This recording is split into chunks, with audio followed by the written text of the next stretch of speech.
Okay, चलिए अब एक लिस्टिंग दिखा देते हैं आपको। जो दो लिस्टिंग हो रही हैं दोनों की दोनों एक बार फटाफट। कोरोना रेमेडीज़ करीब करीब 36% के प्रीमियम पर लिस्ट हो रही है, और वहीं दूसरी तरफ वेक फिट इनोवेशन, इसकी थोड़ी सी एकदम फ्लैट लिस्टिंग होती हुई। तो ये आज की दो लिस्टिंग्स। चलिए अब आगे बढ़ते हैं और आपको बताते हैं कि 10 के दमदार ट्रेड्स में क्या क्या होगा। मानस और राजेश हमारे साथ पिछले शो से बने हुए हैं, साथ ही अमित सेठ और सोमल मेहता भी जुड़ेंगे। 2026 के आउटलुक पर बात करेंगे हीलियोस इंडिया के सीईओ दिनशो ईरानी से, और मार्केट टेक्निकल्स पर बात करेंगे जेएम फाइनेंशियल सर्विसेज के डायरेक्टर और head of research Rahul Sharma से। हमारी खास सीरीज़ ये कहाँ फंस गए हम में आज आशीष एक और स्टॉक आपके लिए लेकर आएंगे। एक नज़र मार्केट पर, और निफ्टी 25,900 को डिफेंड कर रहा है, और 25,905 का ही लो है। 25,900 का हमारा स्टॉप था, 25,952 पर निफ्टी इस समय। बैंक निफ्टी लेकर आइए 59,200 पर हैं हम इस समय, और आज का लो करीब करीब 59,052 है। वही बात थी कि 59,000 का हमारा स्टॉप था, लेकिन देखते हैं अब ये रिकवरी टिकेगी या नहीं। दिक्कत है आज मिड कैप में। मिड कैप 3 दिन की आउट परफॉर्मेंस के बाद वापस थोड़ी सी गिरावट यहाँ पर। हालांकि अब कुछ साइन ऑफ स्टेबिलिटी है, लेकिन आधा % नीचे अभी भी mid cap index. Advance decline recovery के साइन दिखा रहा है। आप देखिए अब ये जो ग्रीन और रेड लाइन है ना, एक बार वापस लेकर आइए इसको। ये अगर क्रॉस हुए तो ये एक बड़ा पॉजिटिव होगा मार्केट के लिए। स्टॉक स्पेसिफिक अच्छे मूव्स हैं। इंडिगो मेरे ख्याल से आज का स्टॉक ऑफ द मॉर्निंग है अब तक, करीब करीब 0.25% ऊपर। इंटरग्लोब एविएशन, इसके अलावा एनबीसीसी वायदा का टॉप गेनर। जीएमआर एयरपोर्ट 2% ऊपर। Amber enterprises, Ambuja cement, HP, BP, IOC, यहाँ पर ठीक ठाक रैली इस समय आपको देखने को मिलेगी। जो स्टॉक्स नीचे हैं उनमें PNB housing finance, ONGC, REC और पीएफसी। फिर ओके, तो ये थी अब तक की बाजार की छोटी सी समरी आपने सुनी अभी, और एक बार अब पैनल से बातचीत करते हैं। और अमित जी, मानस जी पिछले कार्यक्रम से इस कार्यक्रम में भी सौमिल और राजेश सतपति जी अपना फ्रेश पर्सपेक्टिव लेके जुड़े हैं यहाँ पर। अमित जी और इनफैक्ट सौमिल, गुड मॉर्निंग आप सभी को। सौमिल, आपके दो ट्रेड्स इस वक्त के? मेरा पहला ट्रेड होगा ब्रिटानिया पर। ब्रिटानिया में कुछ समय से थोड़ा सा साइडवेज मूवमेंट चल रहा है, गिरावट भी थोड़ी सी देखी गई है, लेकिन मुझे लगता है ये पूरा जो साइडवेज मूवमेंट है, it is just a pause in the medium term outlook, और यहाँ से एक नई रैली ऊपर में शुरू होगी। नीचे में एक स्ट्रिक्ट स्टॉप लॉस रखेंगे अराउंड 5,820 पर, और टारगेट ऊपर में रखेंगे 6,200। मुझे लगता है यहाँ से और भी ऊपर जा सकता है, सो ट्रेल करके चलिएगा स्टॉप लॉस को। दूसरा स्टॉक है भारती। बहुत समय से भारती में एक एक एक गिरावट देखी गई है, लेकिन इस समय थोड़ा सा साइडवेज है, very close to the lower end of the Bollinger band on the daily charts, and also close to 40 daily exponential moving average. ये पूरी जो गिरावट देखी गई है वो एक छोटे से चैनल पैटर्न में ऑन द आवरली चार्ट। मुझे लगता है ये ऊपर की तरफ टूटेगा चैनल, और स्टॉप लॉस रखेंगे 3035 पर, और टारगेट रहेगा 2170। ओके, चलिए तो भारतीय एयरटेल यहाँ पर थोड़ी सी बाइंग है। डिक्सन टेक लेकर आइए एक बार ज़रा। यहाँ पर अब अच्छी खासी रिकवरी है, और डे हाई क्रॉस कर रहा है ये स्टॉक। जैसे हम डिस्कस भी कर रहे थे, ईएमएस स्पेस में अच्छी रिकवरी है, और डिक्सन में ठीक ठाक रिकवरी इस समय। अमित जी के पास चलते हैं। Amit ji, good morning. अमित जी बताइए आपकी दो ट्रेड्स। जी, good morning Anu ji, good morning Viren ji and everybody on the channel, on the panel. Anu ji, मेरा इस समय का पहला ट्रेड रहेगा अंबुजा सीमेंट्स। सीमेंट क्षेत्र में हम थोड़ा सा एक पुल बैक देख रहे हैं। Stocks like UltraTech also doing well, तो ये यूनिवर्स में थोड़ा सा ट्रैक्शन है, और जिस हिसाब से अंबुजा ने एक बेस बनाया है सपोर्ट पे लगभग 550 545 के आसपास, वहीं से हम रिवर्सल देख रहे हैं। स्टॉक ने 10 और 20 डेमा क्रॉस कर लिया है, it's on the verge of crossing the 50 डेमा। तो मोमेंटम अच्छा है यहाँ बना हुआ, आवली चार्ट्स और डेली में रिवर्सल अच्छा है, तो इसे बाय करें। 549 का स्टॉप लॉस रहेगा, और टारगेट्स रहेंगे 565 रुपीज के। दूसरा स्टॉक मेरा रहेगा एचपीसीएल। एचपीसीएल भी अगर हम देखें तो जस्ट नियर अबाउट 10-20-50 डेमा, इसने भी एक अच्छा बेस बनाया 450 या 460। आज यहाँ पे हम एक रेंज ब्रेकआउट देख रहे हैं पिछले 8-9-10 दिनों की कंसोलिडेशन का। स्टॉक ने 10 और 20 डेमा भी क्रॉस किया है, तो इसे बाय करें 460 का स्टॉप लॉस, और टारगेट 475। ओके, एचपीसीएल आज एक रिवर्सल है सारे तमाम ओएमसीज में, आज आप उसको प्ले करते हैं। मानस, आपके दो ट्रेड्स? तो देखिए, पहला ट्रेड तो डिक्सन रहेगा। डिक्सन में हाई टॉप हायर बॉटम से कंफर्मेशन इंट्राडे चार्ट पे है, 10 मूविंग एवरेज को ब्रेक करने की कोशिश कर रहा है। करंट लेवल्स पे खरीदारी करेंगे 13,350 के स्टॉप लॉस से। 14,000 तक के टारगेट्स पॉसिबल है स्टॉक में। जो दूसरा स्टॉक है वो एनबीसीसी का है। देखिए, एनबीसीसी में अगर आप देखें तो स्टॉक ने 200 डे मूविंग एवरेज पे सपोर्ट लिया था, 10 एंड 20 डे मूविंग एवरेज को रिगेन कर लिया। जो पिछले हाई जो है उसको टेस्ट करने के लिए स्टॉक तैयार है। 120 रुपए के टारगेट के लिए खरीदारी करेंगे, 111 रुपए 50 पैसे के स्टॉप लॉस के साथ। ओके चलिए ये होगी मानस जी की 2 ट्रेड। राजेश जी आपकी 2 ट्रेड्स? अनुज जी देखिए इटरनल मुझे लगता है कि इटरनल का इसका स्ट्रक्चर अच्छा है 295 के ऊपर ये बाय अभी भी इंटैक्ट इनिशियल प्रॉफिट टेकिंग हो चुकी है तो यहाँ पे हमारा स्टॉप लॉस होगा 293 का और इटरनल स्विंग ट्रेडिंग के लिए बाय करेंगे 310 का। सेकंड बाय कॉल जो होगा वो रहेगा श्रीराम फाइनेंस पे। अब श्रीराम फाइनेंस का स्ट्रक्चर देखिए बहुत ही स्ट्रॉन्ग स्ट्रक्चर है 850 होल्ड करा है that is which is 10 year में। तो 850 के हिसाब से अगर इस पोजीशन में उतरना है तो 840 का स्टॉप लॉस रखना पड़ेगा और इस पोजीशन में मुझे लगता है कि जो टारगेट सेट होगा वो 880 से लेके 900 तक का स्विंग मिलेगा।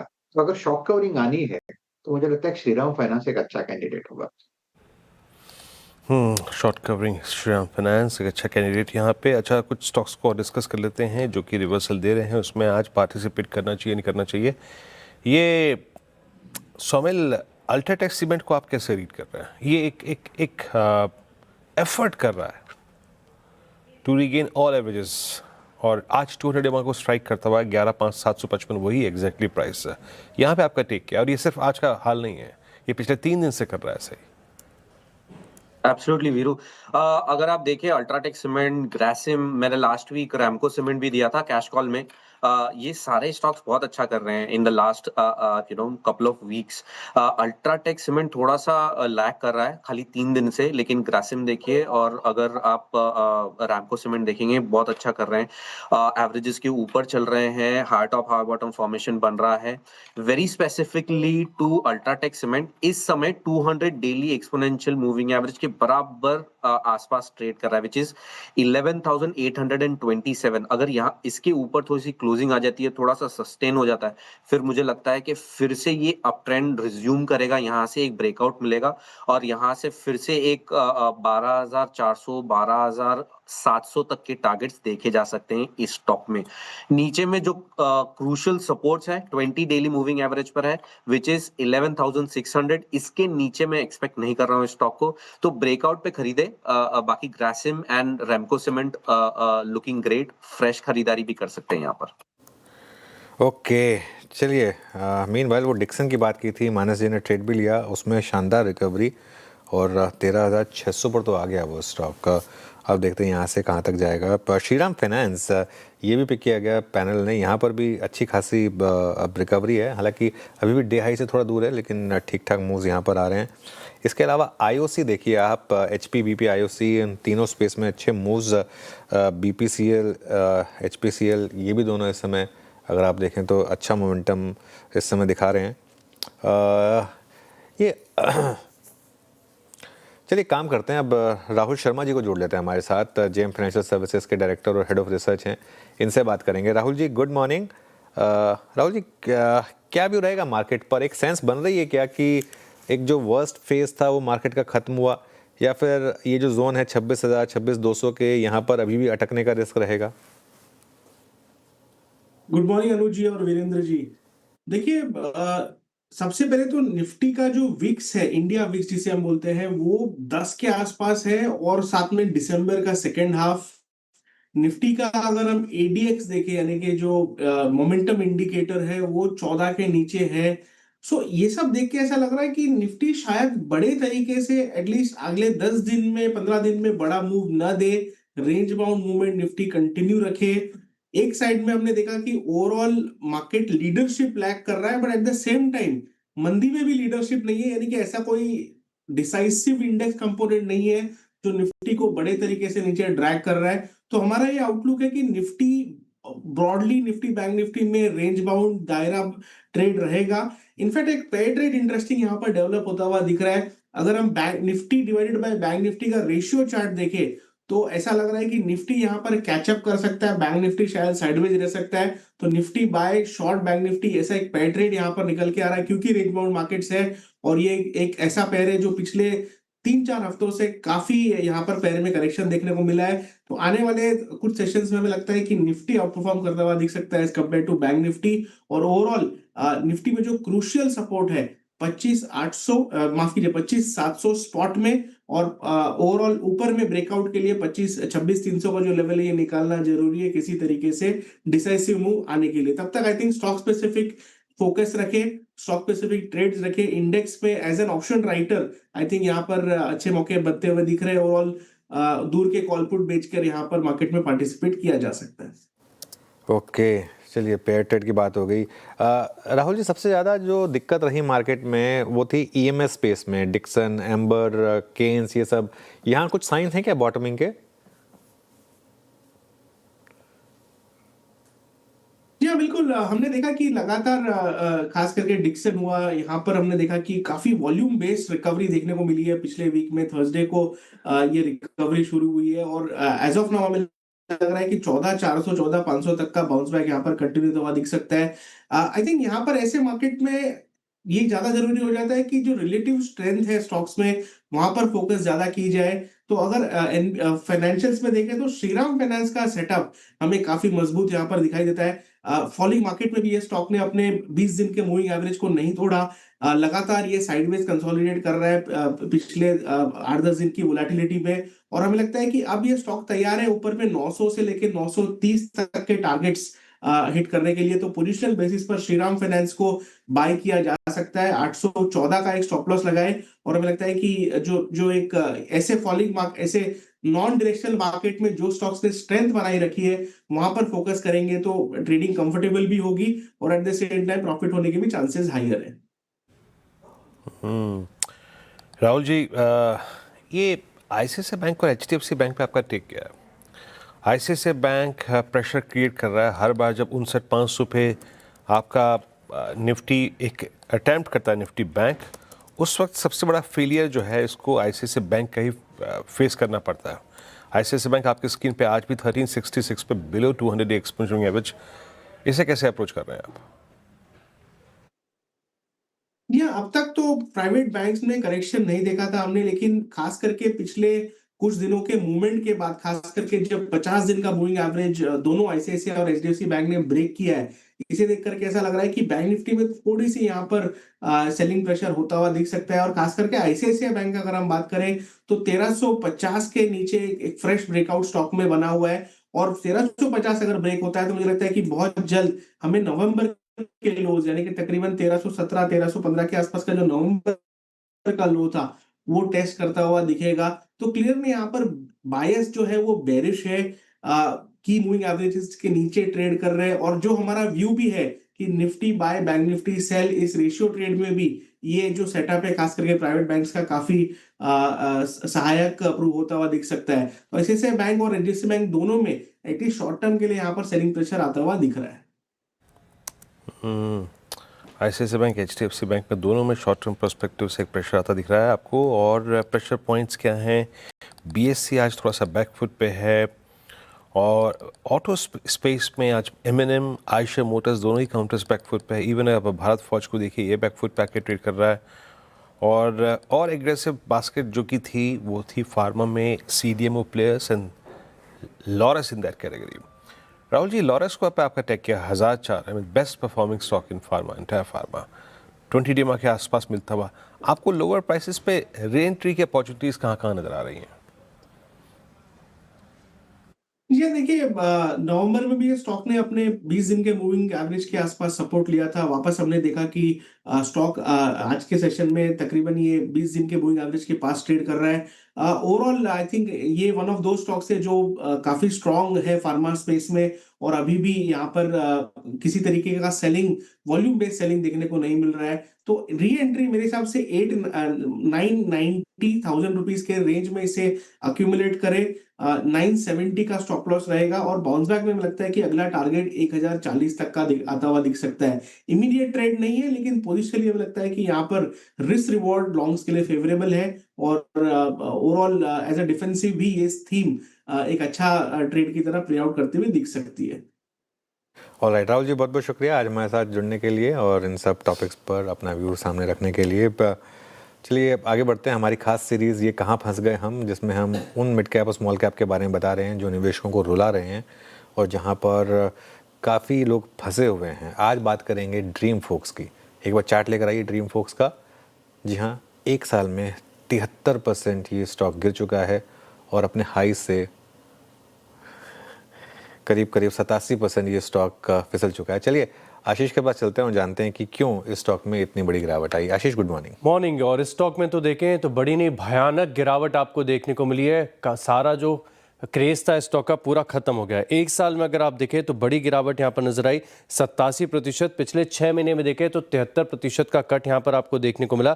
लेकिन सबसे पहले कंपनी के बारे में जान लेते हैं। दरअसल कंपनी करती क्या है, तो देश में सबसे बड़ा एयरपोर्ट सर्विस एग्रीगेटर प्लेटफॉर्म था इनके पास और वहाँ से अगर आप देखें तो काफ़ी सारे ग्राहक थे, जैसे मिसाल के तौर पर क्रेडिट कार्ड वाले कंपनीज हैं या फिर आप बैंक्स कह लीजिए, ऑनलाइन ट्रैवल एजेंट्स हैं, ये इनके ग्राहकों की लिस्ट में आते थे। अब दरअसल अगर आप देखें तो लाइफ हाई से 87-90% की गिरावट इस स्टॉक में देखने को मिली। लेकिन आईपीओ बड़ा महंगा और बड़ा बज वाला आया था। आईपीओ का भाव था 326 रुपये, वहाँ से भी देखें तो स्टॉक में 65% की गिरावट देखने को मिली। और ये आजकल का आईपीओ नहीं है, ये 2022 में आया, यानी निवेशकों ने देखें तो काफ़ी समय भी गंवाया है और पैसे को भी नुकसान यहाँ पर देखने को मिला। सब्सक्रिप्शन मिला था तकरीबन 57 टाइम्स का टोटल। रिटेल की तरफ से भी रिस्पांस बड़ा ज़बरदस्त था, ऑलमोस्ट 44 टाइम्स का आईपीओ का सब्सक्रिप्शन यहाँ पर देखने को मिला। लेकिन समझते हैं कि दरअसल इस कंपनी में गलत क्या हुआ। अब कंपनी के 2 बड़े ग्राहक थे, एक्सिस बैंक और आईसीआईसीआई बैंक। और इस जुलाई से अगर आप देखें तो कंपनीज ने क्या किया, दोनों जो क्रेडिट कार्ड कंपनीज हैं आईसीआईसीआई और एक्सिस, दोनों ने अपने जो एग्रीगेटर प्लेटफॉर्म है इसे बदलकर डायरेक्टली जो लाउंजेस हैं इनके साथ ट्रांजैक्शन करना शुरू कर दिया। वहीं पर आप देखें तो अडानी की तरफ से जो लाउंज वन है इसने भी काफ़ी अग्रेसिव एक्सपांशन यहाँ पे किए, यानी एग्रीगेटर जो है बीच में से पूरी तरीके से हट गए और इसी के चलते बड़ा रेवेन्यू लॉस यहाँ पर देखने को मिला। क्रिसिल की तरफ से डाउनग्रेड आया और साथ में अगर आप देखें तो ये बहुत ज़्यादा सिग्निफिकेंट इसके लिए भी था क्योंकि FY25 में इसी चैनल से ऑलमोस्ट 93% कंपनी के जो है रेवेन्यू आती थी। और धीरे धीरे अगर आप देखें तो जो विदेशी निवेशक हैं DIIs है अपनी हिस्सेदारी इस डेवलपमेंट के बाद लगातार बेचते चले गए, यानी FY23 में एक तरफ जहाँ पर DIIs का ऑलमोस्ट 9% हिस्सेदारी थी, अब वो घटकर 0 हो गई। लेकिन दुख की बात यह है कि इसी दौरान आप देखें तो जो रिटेल की होल्डिंग है ये लगातार बढ़ती चली गई। अब आप Q3 FY25 से अब तक देखें तो ऑलमोस्ट 10% का जो है रिटेल शेयर होल्डिंग में आपको सर्च देखने को मिला है। 24%, 30%, 31%, अब ऑलमोस्ट 34-35% के आसपास जो है शेयर होल्डिंग आ चुकी है। यानी स्मार्ट निवेशक लगातार एग्जिट करते चले गए, रिटेल के पास ये स्टॉक फंस गया और एक साल में देखें तो बड़ी गिरावट यहाँ पर नजर आ रही है। ओके शुक्रिया आशीष। तो ये एक और स्टॉक जहाँ पर लोग फंसे हैं। चलिए इस सीरीज़ में कल एक और स्टॉक की बात होगी। अभी ये सीरीज़ चलेगी थोड़ी लंबी क्योंकि काफ़ी स्टॉक्स हैं जहाँ लोग फंसे हैं और काफ़ी स्टॉक्स हैं जहाँ पर अब लोग आपको नहीं बताएंगे कि इस प्राइस पर रिकमेंड किया गया था और वहाँ से इतना गिरा है। चलिए आगे बढ़ें। अब बाज़ार नए साल की तैयारी कर रहा है और नए साल में कमाई की थीम पर आज हम बाज़ार के दिग्गजों से बातचीत करेंगे। इसकी शुरुआत हमारे साथ करने के लिए हीलियोस इंडिया के CEO दिनशो ईरानी जुड़े हैं, उनसे बात करते हैं। दिनशो जी, गुड मॉर्निंग। 2026 में पैसा बनेगा क्या? 2025 में तो बहुत पेशेंस टेस्ट हुआ लोगों का और बहुत लॉस भी हुआ। दिनशो जी, आपकी आवाज़ नहीं आ रही है, एक बार जरा। हाँ, आप ठीक है, आप ठीक है। हाँ, धन्यवाद आपके शो पर आमंत्रित करने के लिए और आपके और आपके दर्शकों को very good morning. Sonu ji, एक चीज तो मैं सर्टेनिटी के साथ बोल सकता हूँ कि 25 जो जितना ट्राइंग ईयर था वैसा आपको 26 शायद ना दिखे, क्योंकि 26 में 25 ने सारे आपके जो बैड न्यूज हैं इतने बेहतरीन तरीके से एब्जॉर्ब किए हैं। आप सोचिए, पहले तो टैरिफ वॉर से शुरू हुआ, फिर एक्चुअल वॉर हो गई, इंडिया और पाकिस्तान लिमिटेड टाइम वॉर थी पर वो भी हुई, अनसर्टेनिटीज बहुत हुई मार्केट में, जियोपॉलिटिकल टेंशन चालू थे, तो वो सबको जो सारे पड़ाव आए बिल्कुल ही बहुत ही बेहतरीन तरीके से हमारे मार्केट ने मैन्यूवर किया। डोमेस्टिक पार्टिसिपेशन भरपूर रहा, FIIs भी जो बाहर रहे थे लेकिन इतने जोरों की सेलिंग नहीं हुई थी। मुझे लगता है ये सब रिवर्सल आपको दिखेगा 26 में एंड फॉर्चुनेटली वहां पे आपको गुड न्यूज ही दिखेगा। तो इसलिए हमें ऐसे लग रहा है कि 26 will definitely be better than 25, which is not saying too much but still 26 will definitely better than 25। अच्छा, 25 में भी अगर आप देखें लार्ज कैप ठीक ठाक रहे दिनशो जी। एक्चुअली बैंक निफ्टी ने तो बहुत शानदार रिटर्न्स दिए, निफ्टी ने भी 9-10% के ठीक ठाक रिटर्न्स दिए। दिक्कत रही स्मॉल कैप की, मिड और स्मॉल कैप की। वो मामला क्या मीन रिवर्जन जो होना था वो हो चुका है या फिर अभी और दिक्कत रहेगी मिड और स्मॉल कैप में? दिनशो जी, आई थिंक वो आपका हैंड टच हो रहा है माइक पर, उस उधर वो वापस म्यूट हो गया है।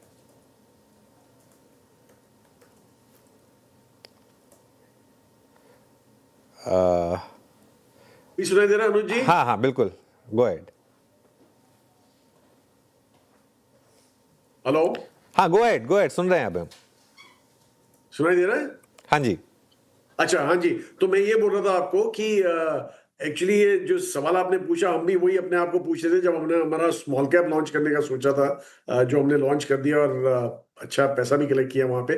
पर एक्चुअली हमने ये देखा था कि ये जो अंडर परफॉर्मेंस है वो एक तरह से जायज थी, क्योंकि जो आपने अर्निंग्स ग्रोथ देखी quarter by quarter by quarter, सबसे ज्यादा मार स्मॉल और मिड कैप में ही अर्निंग्स ग्रोथ डी ग्रोथ हो रही थी। पर वो रिवर्सल हमने देखा सितंबर क्वार्टर में, जबकि बहुत ही बढ़िया रिवर्सल आया था। इनफैक्ट मुझे जहां तक याद है मिड कैप्स तो शायद 25% ग्रोथ दिखाए थे ये अर्निंग्स ग्रोथ में सितंबर में, और स्मॉल कैप शायद 35 के आसपास कुछ ग्रोथ थी उनकी। अर्निंग्स ग्रोथ की बात हो रही है 35% की। तो आप सोचिए कि इतनी बढ़िया ग्रोथ हमें अभी ऐसे लग रहा है, क्योंकि बेस एक बहुत लो हो गया है उनके लिए, तो यहां से ग्रोथ दिखाने के लिए बहुत बढ़िया रहेगा। इसलिए जो अंडर परफॉर्मेंस आपने देखी है, जो कि एक्चुअली पिछले 5 साल में सबसे ज्यादा अंडर परफॉर्मेंस ये साल में ही रही है मिड और स्मॉल की, मुझे लगता है वो रिवर्सल आपको दिखेगा अगले साल। इसीलिए हमें लग रहा है कि मिड एंड स्मॉल शायद एक अच्छी रिटर्न, बेहतरीन रिटर्न देख सके from large caps. Okay, Dinshaw ji नमस्कार, वीरेंद्र बोल रहा हूँ। सर, ये पीएसयूज के बड़े मूव के बाद, आई मीन पूरा जुलाई, अगस्त, सितंबर, अक्टूबर, नवंबर इन्हीं को बिलोंग करता है, पीएसयू बैंक्स को। अब लेकिन ये post I think rate cut, उसके बाद जिस इवेंट को शायद चेस कर रहे थे वो शायद बाजार फील कर रहा था कि प्राइस में है। अब बैंक निफ्टी थोड़ा सा स्ट्रगल कर रहा है 59,000-59,500 के आसपास। बेस्ट क्या है within Nifty bank to chase now considering risk reward ratio? जी देखिए वीरू जी, हम तो हमेशा हमारे प्राइवेट सेक्टर बैंक्स के बड़ी सपोर्टर्स रहे हैं, और ये फेजेस आते हैं जहाँ पे पीएसयू बैंक्स भी अच्छा करते हैं। पर पीएसयू बैंक का ऐसा है कि सर कि एक तो पहली जो न्यूज़ थी वो थी कि जो गवर्नमेंट ने अपना स्टेक कम करने का सोचा है उसमें। हमारे हिसाब से वो लोग ये सोच रहे थे कि शायद एमएनए आने वाला है, private sector will be allowed to participate PSUs में। पर ये सब हमें नहीं लगता कि इतना आसानी से हो सकता है। हमें उल्टा ऐसा लगा कि एमएससीआई का वेट बढ़ जाएगा उनके चलते, ये कट के चलते, गवर्नमेंट स्टेक के कट के चलते। तो इसलिए वो एक बहुत बढ़िया मूव था और वो पीएसयूज में दिखा भी आपको। लेकिन आगे चल के जब कंजम्पशन लेड्स, क्योंकि हमें प्राइवेट सेक्टर भी इसलिए पसंद होते हैं क्योंकि वो कंजम्पशन ड्रिवन बैंक्स होते हैं, दे फंड कंजम्पशन। पीएसयूज में इतना नहीं होता है, कंज्यूमर फेसिंग नहीं होते इतने, इसलिए हमें पसंद नहीं है। तो आगे चल के हमें लग रहा है कि जैसे ही हमारी कंजम्पशन लेड ग्रोथ आएगी, जो कि हमें कोई डाउट नहीं आनी चाहिए, क्योंकि यही एक तरीका है जो हमारा जीडीपी ग्रो होगा और बेहतरीन तरीके से होगा, will be internal led consumption. तो वहां पे आपको दिखेगा कि private sector will be big participants in this rally. इसलिए वी आर टोटल सपोर्टर्स आज की तारीख में प्राइवेट सेक्टर बैंक्स के। ओके, प्राइवेट सेक्टर बैंक्स के टोटल सपोर्टर हैं आप। इनफैक्ट शायद वही मैं सुनना भी चाह रहा था आपसे। अच्छा दिनशो जी, ये एक दो स्पेस जो कि अब थोड़ा हर्ट कर रहे हैं, जहाँ पे अनवाइंडिंग विजिबल है। होटल्स एक अच्छी प्रॉफिट टेकिंग में गए, इंडियन होटल्स को देखिए आप, आईटीसी को देखिए, even the health care space, ये दो सबसे स्ट्रॉन्ग ब्रांच थी जो कि पूरे अपस्विंग को अब तक होल्ड करते थे। इस बार मैक्स में, इस बार फोर्टिस में, इस बार अपोलो में, सब में, इस बार ग्लोबल हेल्थ में अनवाइंडिंग विजिबल है। आपका इस स्पेस पे व्यू, और कुछ फ्रेश एंट्री मारी है आप लोगों ने लोअर लेवल स्पेस प्राइस पे? जी एक्चुअली वो आपको दिख जाएगी हमारे पोर्टफोलियो में। एक नई हमने एंट्री ली है यहाँ पे हॉस्पिटल स्पेस में। तो वो तो आपको दिख जाएगी, मैं बता नहीं सकता हूँ क्योंकि वो डिस्क्लोज नहीं है, पर पता चल जाएगा आपको बहुत ही जल्दी। पर एनीवे, हैविंग सेड दैट, ये जो आपने बोला ना प्राइस करेक्शन, वो एक तरह से पूरा सेक्टर ऐसे नॉट द फंडामेंटल्स, फंडामेंटल के काफी स्ट्रेंथ है यहाँ पे। इनफैक्ट जैसे ही ये क्वार्टर खत्म हुआ, हम काफी कंपनी अपने कॉल किए, हॉस्पिटैलिटी हो या हेल्थ केयर हो, और सब ने जो पॉजिटिव व्यू दिया है, not only December quarter but going into March and next year, बहुत ही बढ़िया उनका व्यू था, मतलब काफी सॉलिड व्यू था। मे बी ये प्राइस करेक्शन एक अपॉर्चुनिटी दे रहा है सॉलिड हैंड्स को to shift in again in that, और हम तो एक्चुअली डटे रहे हैं। इनफैक्ट हम भी थोड़ा निबलिंग कर रहे हैं ये लेवल्स पे इन दी स्पेसेस, जैसे ही कैश आता है we do invest in this space, so that's how it is. We are very comfortable, हम बहुत कंफर्टेबल हैं ये स्पेस में। ओके अच्छा, एक पॉसिबली मेरी तरफ से आखिरी सवाल, ईएमएस स्पेस में आपकी पोजीशनिंग है क्या, और इस बड़ी करेक्शन में कुछ आपने इसमें कुछ व्यू लिया है क्या? सो एक्चुअली अनुज जी एक ही स्टॉक है हमारा ईएमएस स्पेस में, और वो सिरमा, आप भी जानते हैं डिस्क्लोज है हमारे उसमें पोर्टफोलियो में। तो जैसे ही उसमें करेक्शन आया, एक्चुअली उसको कुछ लेना देना नहीं था दूसरे जो स्टॉक से, जो करेक्शन हुआ जिसमें जहाँ पे थोड़े क्वेश्चंस उठे थे वो दूसरे स्टॉक में, तो उनके चलते वो काफी गिरा। तो हमें ऑब्वियसली एक कंफर्ट आया यहाँ पे, और हमने ऐड किया था वो लेवल्स पे, नीचे के लेवल्स पे, और वही हमारे पास इकलौता स्टॉक है। अदरवाइज हम इतने गंगो नहीं है, और यहाँ पे भी इसलिए क्योंकि प्रिंटेड सर्किट बोर्ड्स बनाते हैं and they supply to other EMS players, तो वहां पे हमें ज्यादा कंफर्ट है rather than pure EMS players. Alright, चलिए शुक्रिया दिनशो जी आज हमारे साथ जुड़ने के लिए और बात करने के लिए, और thank you so much. Market थोड़ा स्टेबल हुआ है, हालांकि अभी भी निफ्टी रेड में ही है, लेकिन लो से थोड़ी रिकवरी है निफ्टी में। 25,964 पर हैं हम इस समय। बैंक निफ्टी में भी रीजनेबल रिकवरी है, लेकिन अभी भी जैसा मैं कह रहा हूँ कि शायद थोड़ा सा और वेट करने की ज़रूरत है। लेकिन एक बार एडवांस डिक्लाइन की लाइन लेकर आइए ज़रा, वो लाइन अब ऑलमोस्ट जो है वो ग्रीन के फेवर में आने की तैयारी कर रही है। ऑलमोस्ट वो लाइन क्रॉस हो चुकी है, इनफैक्ट एक बार तो हो भी गई थी, लेकिन ये इस पर ध्यान रखना। चलिए इस शो को समेटेंगे, इसके बाद आपके लिए कंचन और शेयर लेकर आएंगे ट्रेडर्स हॉटलाइन।